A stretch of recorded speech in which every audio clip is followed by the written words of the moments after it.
반갑습니다.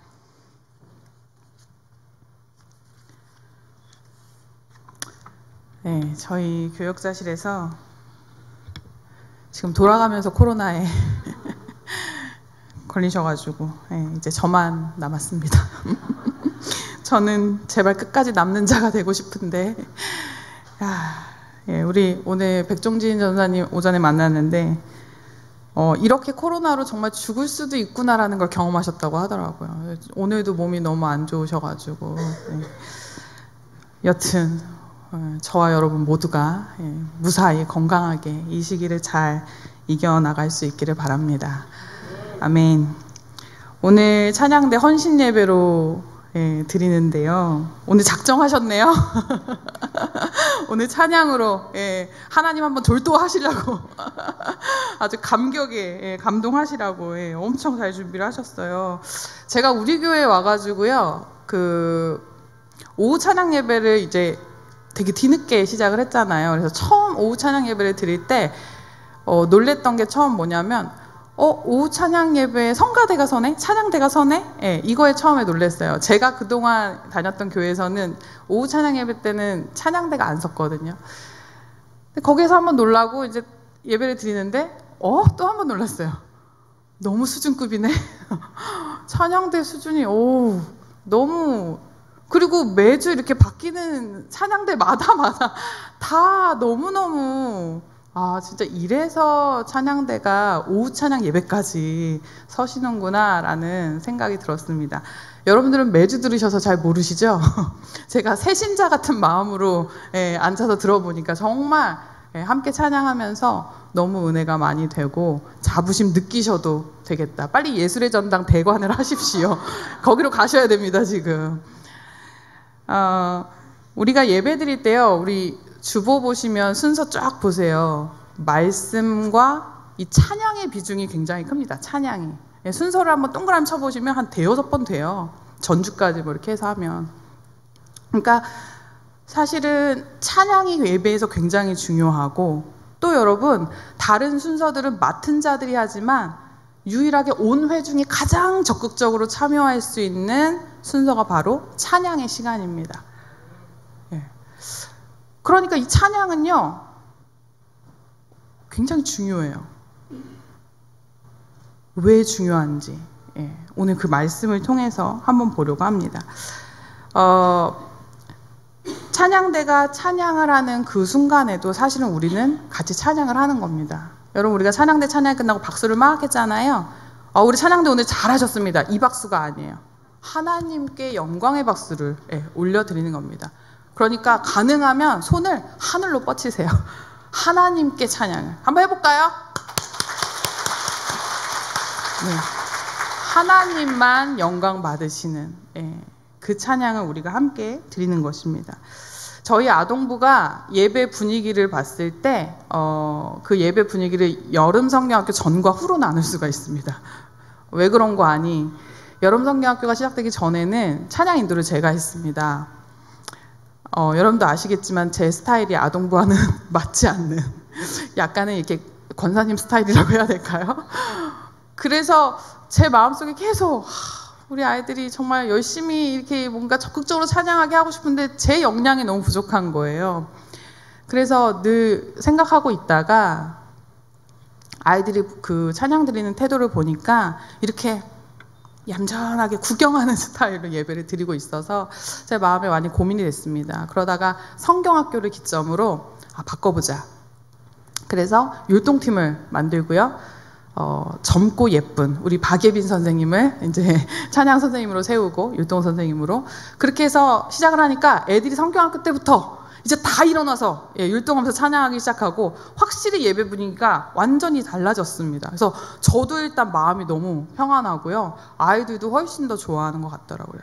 그래서 이 율동팀도 제가 막 억지로 너 일로 와 이렇게 세워 이렇게 한 게 아니고 자원해서 자발적으로 여자아이 2명, 남자아이 2명이 이렇게 자원해서 율동팀으로 서서 요즘에 아주 잘하고 있습니다. 여러분, 찬양은 누가 뭐래도 하나님이 주인이십니다. 아멘? 하나님께 드리는 것이고, 이거는 뭐 누구도 부인할 사람이 없을 것입니다. 명백한 사실이죠. 여러분, 그렇다면 우리가 드리는 찬양은 하나님이 기쁘게 받으시고 계실까요?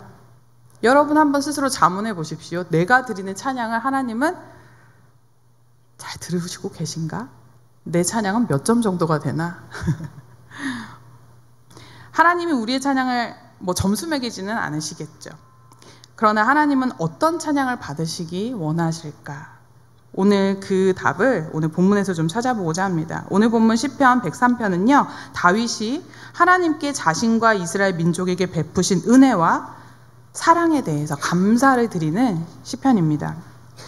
다윗의 삶이요, 여러분 아시죠? 산전수전 다 겪었잖아요. 개인적으로도, 가정적으로도, 국가적으로도 그런 수많은 일들을 겪고 난 다음에 하나님께 드리는 시예요. 그런데 그때 다윗이 선포합니다. 뭐라고 선포하냐면, 첫 번째, 내 속에 있는 것들로 찬양하라, 이렇게 선포해요. 우리 1절 말씀 한번 다 같이 읽어볼까요? 내 영혼아, 시작. 내 영혼아, 여호와를 송축하라. 내 속에 있는 것들아, 그의 거룩한 이름을 송축하라. 아멘. 송축하라는 게 뭐냐면요, 나를 낮추어서 드리는 찬양입니다. 다시 말하면 하나님을 높여드리는 찬양입니다. 우리의 찬양은 나를 낮추고 하나님을 높여드리는 찬양이어야 합니다. 그런데 오늘 말씀에 보면 내 속에 있는 것들아 다 그의 거룩한 이름을 송축하라, 이렇게 기록하고 있습니다. 여러분, 내 속에 무엇이 있습니까? 여러분 속에 점심 먹은 게 들어있고요, 그렇죠? 오장육부가 들어있고요, 예. 살과 피, 근육, 지방이 왜 이렇게 많은지, 예. 지방도 아주 가득 들어있습니다. 이런 내 안에 들어있는 모든 것들, 내 모든 힘과 능력, 온 마음과 정성, 내 안의 모든 것으로 전심을 다해 하나님을 찬양하라고 오늘 다윗이 선포하고 있는 것입니다. 우리의 겉껍데기가 아니에요. 우리의 마음과 우리의 영이 하나님을 찬양하는 것입니다. 여러분, 감사하게도 음정 박자 틀리지 말고 찬양해라가 아니에요. 좋은 노래 실력으로 찬양해라가 아니에요. 그저 내 속에 있는 모든 것들로 찬양하라라고, 우리의 마음을 다해서 찬양하라라고 그렇게 다윗이 선포하고 있습니다. 저희 집 꼬마들이 요즘 주일학교 찬양을 아주 집에서나 차에서나 항상 너무나 신나게 따라 부르고 있습니다. 그 모습을 보면 너무너무 사랑스럽고 예쁘고, 또 제 눈에 이렇게 예쁜데 하나님 보시기엔 얼마나 예쁠까라는 생각이 듭니다. 한때는 저도 노래 부르는 걸 너무너무 좋아해서 저희 엄마 앞에서 노래 많이 불렀습니다. 그런 저의 모습을 저희 엄마 참 기쁘게 바라보셨고요. 근데 요즘에는 제가 아니라 가수 이명웅 씨의 찐팬이 되셔가지고, 여러분 중에도 계실지 모르겠습니다. 저희 엄마가 말씀하시길, 아유, 이명웅이는 노래를 어떻게 잘하는지 심금을 울리고 예쁘지 않은 구석이 하나도 없다고 이러면서 입이 닳도록 칭찬을 하시는 거예요. 그때마다 저는 아버지 눈치를 봅니다. 예, 약간 좀 삐져 계시는 것 같아요, 살짝. 여러분, 하나님도 마찬가지라는 거죠. 우리를 보실 때 감동이 되는 노래는요, 하나님이 주인인 노래입니다. 내 마음이 하나님을 향하여 부르는 노래, 내 속에 있는 모든 것들로 온 마음 다해 부르는 노래야말로 하나님이 정말 기뻐 받으시는 노래인 것입니다. 심금을 울리는 노래, 예쁘지 않은 것이 하나도 없는 그런 노래, 우리의 마음을 다하는 노래를 하나님 기뻐 받으신다는 거죠. 제가 2003년도에 에티오피아에 단기 선교를 다녀온 적이 있었는데, 거기에 사람들과 함께 찬양하는 시간이 있었어요. 정말 악기 하나 없었습니다. 그냥 목소리로, 몸으로 찬양을 하는데 그렇게 자유로울 수가 없어요. 왜? 천국 같았어요. 이렇게 찬양하겠다, 천국 가면. 그냥 막 일어나서 자유롭게 막 춤추고 엉덩이를 실룩실룩하고 막 그러면서 찬양하고 땀이 송글송글 맺히도록 그것도 모르고 막 찬양을 하더라고요. 그에 비해 우리나라는 너무 젊잖아요. 우리는 사실 너무 점잖게 찬양을 합니다. 눈치 보지 않고 좀 내 마음대로, 내 마음 향하는 대로 하나님의 마음껏 찬양할 수 있으면 얼마나 좋을까 생각을 해보았습니다. 여러분, 일어나면서 찬양하면 흉보실 건가요? 네? 저 사람 뭐 잘못 먹었나 이러실 건가요? 갑자기 춤을 추면 저 사람 미쳤나 이러실 건가요? 여러분, 내 속의 모든 것으로 찬양하는 거예요. 때로는요, 박수도 좀 부족하다 느껴져요. 우리 정은경 집사님 앞에서 찬양하실 때 막 손을 막 흔드시고 막 이거 뭐예요, 여러분? 좀 일어나셔야 되는 거 아니에요? 이 정도 되면 같이 좀 일어나셔가지고 막 몸도 흔드시고 이렇게 찬양해야 되는 거 아닙니까? 좀 뭔가 부족하다 느껴지는 거예요. 박수로는 뭔가 부족해 보여요. 여튼 우리의 열정이 막 우리 안에서 끌어올라서 하나님의 전심을 다해서 찬양할 수 있는 찬양이 되면 좋겠다. 내 속의 모든 것들아, 내 안에 모든 오장육부로 온 힘과 능력을 다해서 머리끝부터 발끝까지 다 하나님을 향하도록 그렇게 찬양하는 저와 여러분도 되시기 바랍니다.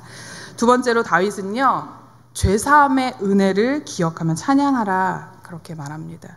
제가 오늘 다 읽지는 않았어요. 103편은 사실은 103편 전체가 다 본문인데요, 103편 3절부터 하나님이 어떻게 다윗의 삶 가운데에 또 이스라엘 백성들 가운데 역사하셨는지 하나님의 그 인지하심과 긍휼하심에 대해서 다윗이 기록하고 있습니다. 여러 번 기록했어요. 3절 한번 다 같이 읽어보실까요? 3절. 시작. 그가 내 모든 죄악을 사하시며 내 모든 병을 고치시며. 4절도 읽어볼게요. 내 생명을 파멸해서 속량하시고 인자와 긍휼로 관을 씌우시며. 10절 읽어보겠습니다. 10절. 시작. 우리의 죄를 따라 우리를 처벌하지는 아니하시며 우리를 죄악을 따라 우리에게 그대로 갚지는 아니하셨으니. 여러분, 하나님이요, 하나뿐인 아들 예수님을 우리에게 보내주셔서 예수님이 십자가에 못 박혀 죽으심으로 우리는 죄사함을 받았고 예수님이 친히 우리를 죄 없다 변호해 주십니다. 여러분 믿으십니까? 우리가 죄로 인해 죽을 수밖에 없는 존재이지만 예수님의 피값으로 죄사함을 얻고 새 생명 얻은 인생을 여러분 믿으십니까? 여러분 정말 믿으십니까? 제가 지난주에 너무 가슴 아픈 일이 하나 있었습니다. 알고 지내던 언니가 있는데 생각하면 또 눈물이 나네요.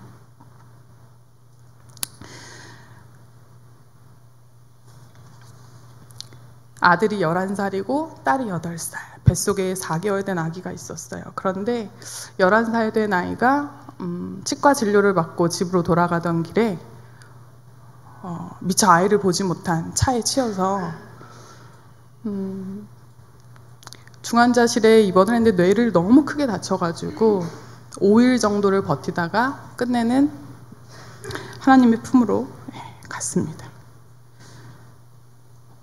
5일 동안 계속 중보기도 문자가 왔어요.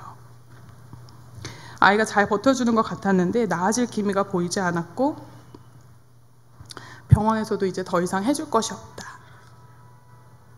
그런 상태로 뇌를 닫지 못한 채로 그렇게 세상을 갔습니다. 제가 진짜 많은 장례식장 가봤지만 이렇게 어렵고 발길이 떨어지지 않는 마음이 무거운 장례식은 처음이었던 것 같아요. 언니가 일을 하고 있었기 때문에 치과 진료를 같이 못 가준 거예요. 사고 직전 10분 전에 엄마 나 집으로 갈게 하고 통화하고 그리고 돌아오지 못한 거죠. 장례식장에 갔는데 주차장까지 가는데도 눈물이 막 나서 어찌할 바를 모르겠는데 이제 못 올라가겠는 거예요.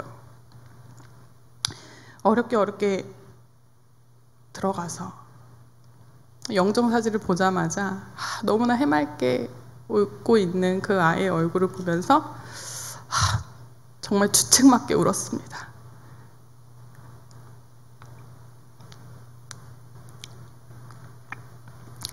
여러분 생각해 보십시오. 이제 내 아이를 더 이상 안아볼 수가 없는 거예요.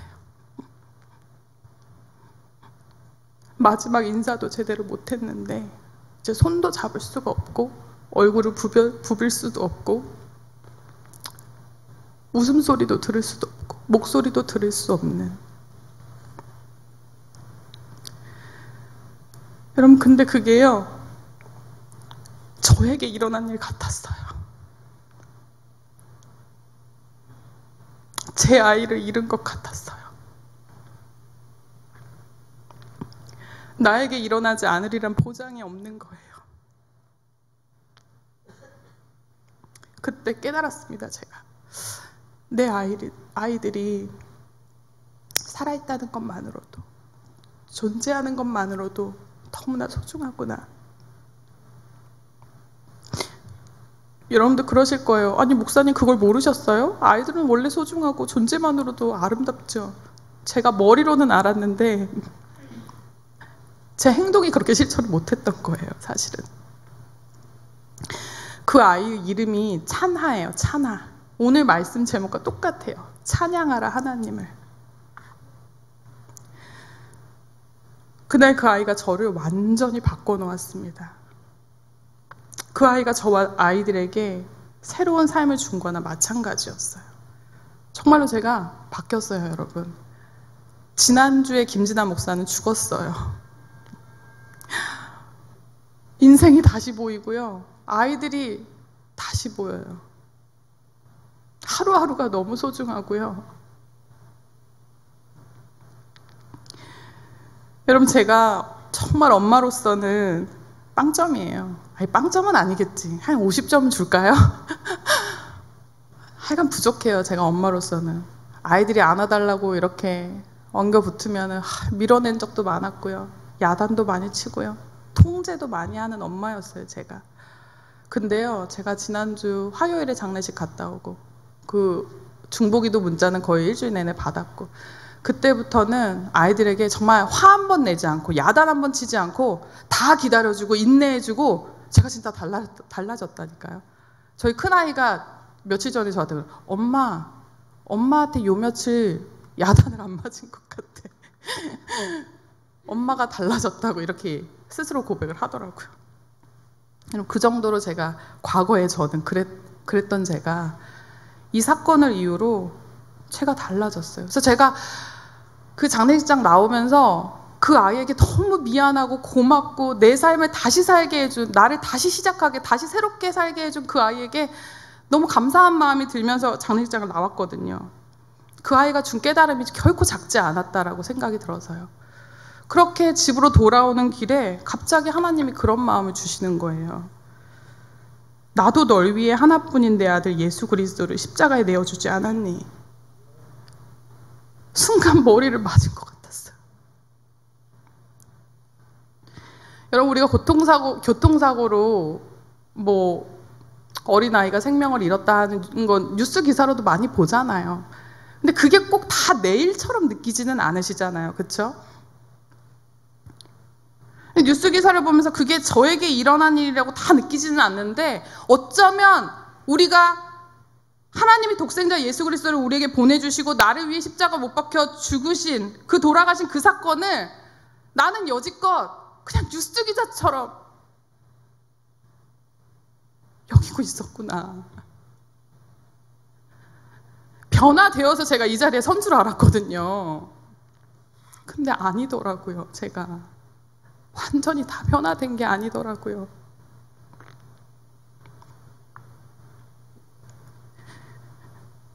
예수님의 십자가 사건이 그냥 남의 이야기처럼 느껴졌던 거예요.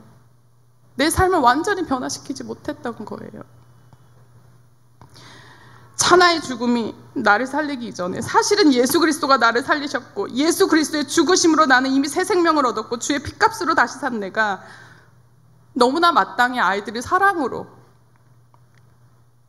그렇게 여기고 살아가야 하는 것은 너무나 당연한 일이었는데 그걸 제가 깨닫지 못하고 부끄럽게도 그렇게 살아왔던 것이죠.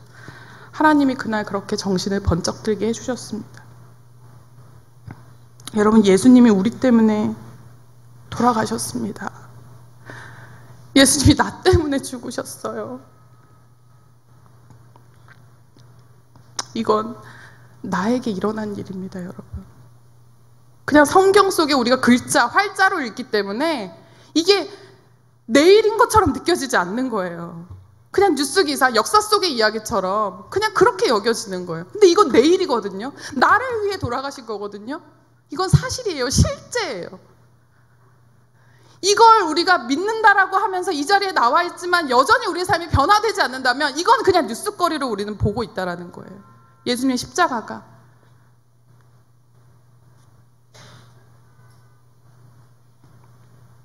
여러분, 우리는 날마다 골고다 언덕의 십자가를 기억하고 그 현장에 나를 세워야 합니다. 그것이 나의 일이라는 것을 우리가 분명히 기억해야 합니다. 오늘 본문의 다윗은 죄사함의 은혜를 기억하며 하나님을 찬양하라고 그렇게 노래하고 있습니다. 여러분의 찬양의 고백 속에, 여러분의 삶의 자리에서, 여러분의 하루하루 일상 속에 하나님의 그 죄사함의 은혜, 그 은혜를 절대로 잊어서는 안 된다라는 것입니다. 예수 그리스도가 나를 위해 죽으셨다라는 그 사실을 여러분 꼭 기억하시기 바랍니다. 실제로 몇 년 전에 뉴스에서 여름에 계곡에서 놀다가 그 한 아이가 물에 빠져가지고 막 허우적거릴 때 옆에서 같이 놀던 한 청년이 들어가서 그 아이를 구하고 대신 본인이 목숨을 잃었던 사건이 있었어요. 그때 저는 그런 생각이 들었어요. 와, 저때 살아난 저 아이는 과연 어떤 마음가짐으로 삶을 살아갈 것인가. 자기가 죽을 수도 있었는데 대신 살아난 그 아이는 대체 삶을 어떻게 살아갈까? 여러분, 다르지 않겠습니까? 여러분, 그러니까요, 우리가 지금 물에 빠져서 죽을 뻔한 나를요, 하나님이 건져 올리신 거예요. 그걸 경험하셔야 되는데 이걸 우리는 활자로 읽고 있으니까, 이게 내일이 아니고 그냥 뉴스 기사처럼, 역사 속의 이야기처럼 받아들이고 있으니까 우리가 삶을 대하는 자세와 태도가 변화되지 않는다는 거죠. 오늘 다윗은 죄사함의 은혜를 기억하며 찬양하라고 그렇게 말하고 있습니다.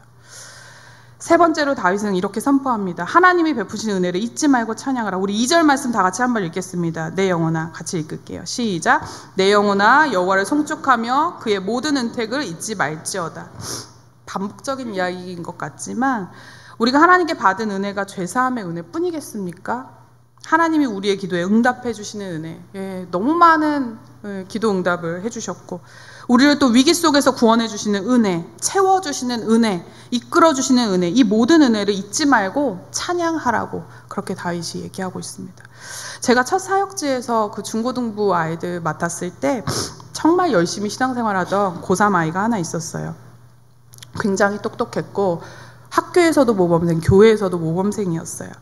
근데 고3인데 새벽 예배 한 번에 빠지지 않고, 끝까지 나오고, 주일 정수 한 번도 빠지지 않고, 그렇게 공부하고 기도하고 신앙생활 열심히 하면서 결국에는 정말 우리가 이름만 대면 알만한 그런 유명한 대학에 들어갔습니다. 모두가 하나님의 은혜라고 했지요. 그런데 그렇게 대학에 가고 나서 얼마 있다가 이 아이가 불신자가 되는 거예요. 그 대학에서 받아들였던 어떤 새로운 문화들, 이것들이 이 아이에게는 뭔가 의심이 되고 시험이 되었던 것 같습니다. 모든 것을 하나님께 드릴 것처럼 대학에 들어가기 전에는 하나님 대학만 붙여주세요. 제가 뭐든지 하겠습니다. 이렇게 약속을 하지만 막상 하나님의 약속이 이루어지면 그 이후에 우리가 달라지는 모습들을 많이 봅니다. 화장실 들어갈 때와 나올 때 다른 것처럼요. 여러분은 어떻습니까? 여러분에게 부어주신 하나님의 은혜를 잊지 않고 하나님을 찬양하고 계십니까? 제가 생각해 보니까요, 지난 한 주 동안 하나님은 저를 너 인생 좀 진짜 똑바로 살아라, 이 말씀을 해주시는 한 주 같았어요. 왜 그랬냐면 제가 주중에 교육을 받는 게 하나 있었어요. 이게 뭐냐면 호스피스 완화 치료를 돕는 요법 치료사 양성 과정. 이름이 좀 복잡하죠? 요법 치료사. 제가 미수치료사니까 그 호스피스에 계시는 환자들을 돌보는 치료사들을 양성하는 그런 수업이었어요. 호스피스는 여러분도 아시겠지만 주로 말기암 환자들이 통증을 줄이고 마지막을 좀 편안하게 가실 수 있도록 돕는 기관입니다. 저도 막 이렇게 자세히 알지는 못했는데 의료보험만으로도 누구나 들어갈 수 있고, 뭐 비용도 비싸지 않더라고요. 그리고 6개월, 3개월 이렇게 선고를 받은 환자들과 가족들이 되도록 평안하게 마지막을 맞이할 수 있도록 돕는 뭐 의료진, 뭐 치료사, 사회복지사, 뭐 여러 사람들이 함께 돕는 그런 기관입니다. 그 얘기를 들으면서 요즘에 암 환자가 10명 중에 뭐 4, 5은 된다고 하잖아요. 그러니까 뭐 저라고 또 아니라고 할 수도 없는 것이고, 만약에 혹여나 그런 일이 생긴다면 나도 이곳에서 마지막을 좀 준비해 봐야겠다, 그러고 싶다라는 생각이 들 정도로 굉장히 좋은 내용들을 함께 공부했습니다. 그런데 제가 거기서 너무나 신선한 이야기가 하나 있었어요. 거기에 이제 6개월, 3개월 선고받은 말기암 환자가 있는데 어떤 할아버님이 사후 장례식이 아니라 생전 장례식을 열었던 거예요. 그래서 죽기 전에 나 본다고 찾아오면 뭐하냐, 내가 미리 미안하다고 얘기할 거 하고, 고맙다고 할 거 고맙다고 하고, 사랑도 고백하고, 이러면서 내가 생전에 만나고 싶은 사람들 다 만나야지, 이러면서 생전 장례식을 보니까 여러 차례 그렇게 진행을 했더라고요. 그 얘기를 듣는데 나도 그렇게 하고 싶다라는 생각이 들더라고요. 근데 그 생각을 하는데 문득 이런 생각이 드는 거예요. 그걸 왜 선고받고 하나? 왜 아프고 나서 하나? 아프기 전에 하면 어떨까? 내가 지금 이렇게 건강하게 존재하고 있을 때 한 번이라도 내 옆에 있는 사람에게 따뜻하게 말하고, 미리 좀 고맙다고 할 거 다 고맙다고 하고, 좀 평소에 사랑한다고 할 거 사랑한다고 하고, 미안하면 좀 미안하다고 하고, 뭐 그게 그렇게 어렵나? 왜 죽는다라고 선고받고 나서야 하나? 라는 생각이 불현듯 떠오르더라고요. 여러분, 우리가 하루하루 살아가면서 늘 오늘이 마지막이라고 생각하고 살아간다면 우리의 삶이 진짜 많은 부분 달라지지 않겠습니까? 내가 뱉은 말이 누군가에게 유언이 될 수 있다라고 생각한다면 우리가 좀 더 따뜻한 말로, 모진 말이 아니라 따뜻한 말로 이야기하게 되지 않을까요? 제가 지난주 주일에 그런 마음으로 예배 전에, 저희 가족은 남편이랑 저랑 이제 아침부터 일찍 헤어져서 저녁에 만나는데 인사도 못하고 헤어지거든요. 그러니까 토요일 밤이 마지막 인사하고 주일에는 코빼기도 못 보고 그러고서는 이제 만나요. 그래서 제가 인사도 못하고 나왔으니 주일 예배 전에 좀 이렇게 메시지를 남겨볼까 해가지고 남편에게 따뜻한 말 한마디를 남겨봤습니다. 제가 뭐라고 남겼냐면 여봉. 남편은 여봉이라고 불러요. 여봉. 오늘도 열심히 살자 하트, 이렇게 보냈어요. 좀 무난하죠? 예. 그랬더니 답이 이렇게 왔어요. 그래, 약간 갑작스럽네? 이렇게. 갑작스럽죠. 저도 굉장히 큰 마음 먹고 한 거니까요. 제가 생각해도 너무 갑작스러우니까요. 근데 그렇게 보내고 나니까 조금 마음이 평안해지는 거예요. 말하길 잘했다. 여러분, 아까 말했던 그 차나의 엄마, 아이를 잃은 그 엄마가 사고 직전에 그 마지막으로 한 전화통화를 잊을 수가 없다라고 얘기를 해요. 몰랐죠, 그게 마지막 통화라는 걸. 그게 만약에 마지막 통화라는 걸 알았으면 여러분 어땠을까요? 대구 지하철 참사, 그리고 세월호, 그때 그 속에 갇혀 있었던 사람들이 마지막으로 가족들에게 보냈던 그 문자들, 여러분 다 보셔서 아실 거예요. 그게 마지막 통화라고 아는 사람은요, 사랑을 고백하고, 내가 그동안 못했던 거 미안하다 얘기하고, 따뜻한 말로. 근데 여러분, 우리는 살면서 그렇게 생각 잘 안 하거든요. 다 내일이 있을 거라고 생각해요. 다음이 있을 거라고 생각해요. 다음에 보자. 근데 다음에 못 만날 수 있잖아요. 아까 우리 찬양했죠. 은혜. 당연한 것이 하나도 없거든요. 저 오늘도 소름이 돋았던 건 그 아이의 장례식장에 그 은혜 찬양만 계속 흘러나왔어요. 당연한 것은 하나도 없다라는. 진짜 지난 한 주는 저에게 정말 하나님이 정말 너 똑바로 살아라 라고 말하는 한 주였습니다. 여러분, 이스라엘 백성들의 광야 생활을 한번 보세요. 그들의 삶도 하루하루가 기적이었습니다. 매일 내려주시는 만나와 메추라기로 하나님의 은혜가 아니면 살아갈 수 없는 삶이었어요. 구름 기둥과 불 기둥으로 하나님의 은혜가 아니면 살아갈 수 없었던 삶이었어요. 그들이 그 은혜를 잊지 않고 내 영혼아 찬양하라, 오늘 다윗이 선포하고 있습니다. 14절 15절 우리 같이 한번 읽어볼까요? 14절 15절. 이는 그가, 시작. 이는 그가 우리의 체질을 아시며 우리가 단지 먼지뿐임을 기억하심이로다. 인생은 그날이 풀과 같으며 그 영화가 들의 꽃과 같도다.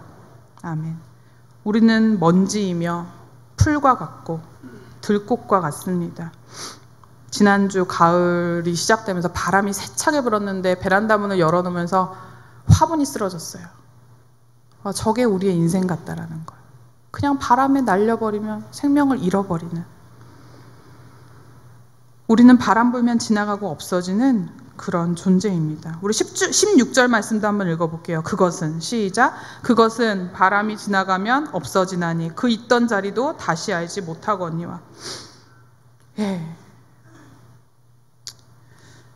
여러분, 우리는 그런 존재입니다. 먼지 같은, 풀과 같은. 지금 우리가 하나님의 은혜로 살고 있는 거거든요. 그런 우리가 다른 건 다 몰라도 돼요. 예수 그리스도만 알면 됩니다. 예수님이 나를 위해 죽으시고 부활하셨다는 그 사실을 아시면 되세요. 하나님이 나를 사랑하시고 지금도 나와 함께 하심을 아는 그런 우리가 마땅히 해야 할 것은 무엇입니까? 찬양하라. 내 영혼아, 내 속에 있는 것들로 찬양하라. 그 찬양의 삶, 그 찬양의 삶이 우리에게 마땅히 해야 될 일이라는 것입니다. 이제 말씀을 정리합니다. 여러분, 하나님을 찬양하십시오. 하나님을 날마다 찬양하십시오. 여러분의 속에 있는 모든 것들로 찬양하십시오. 예수님의 죄사함의 은혜를 기억하며 여러분 찬양하십시오. 여러분, 매일매일 부어주시는 하나님의 은혜를 잊지 말고 찬양하십시오. 아침에 일어나서 눈 뜰 때 찬양하십시오. 저녁에 잠들어 누워서 눈 감기 전에 찬양하십시오. 찬양해야 할 이유가 우리에게 너무나 많습니다. 죄사함의 은혜, 우리에게 부어주신 은혜, 모든 것들 하나하나 낱낱이 잊지 말고 기억하며 하나님을 찬양하십시오. 오늘이 우리의 마지막 날인 것처럼 그렇게 하나님을 찬양하시는 저와 여러분 모두가 되시기를 간절히 소원합니다. 기도하겠습니다. 사랑의 하나님, 우리의 삶의 이유, 찬양의 이유가 되시는 하나님을 찬양합니다. 우리의 겉껍데기가 아니라 속에 있는 모든 것들, 온 마음과 온 힘을 다하여 정말 우리의 힘이 다할 때까지 주님을 찬양하오니 우리의 찬양을 기쁘게 받아 주시옵소서. 주님이 주신 귀한 삶을 정말 헛되이 보내지 않게 하시고 매 순간 주어진 삶에 감사함으로 죄사함의 은혜, 채워주시는 은혜, 기도에 응답해 주시는 은혜, 날마다 일용할 양식으로 먹여주시는 은혜, 그 모든 은혜들로 말미암아 주님을 찬양하게 하시고 그 찬양하는 저희 입술을 주님 기쁘게 받아 주시옵소서. 오늘 말씀을 듣고 돌아가는 저희들 각자의 삶의 자리에 주님 함께하여 주셔서 우리의 삶이 아름다운 협주곡이 되게 하시고 아름다운 교향곡이 될 수 있도록, 그래서 온전히 주님께 상달되어지는 아름다운 찬양이 되어질 수 있도록 주여 인도하여 주시옵소서. 찬양받기 합당하신 예수 그리스도의 이름으로 기도드립니다. 아멘.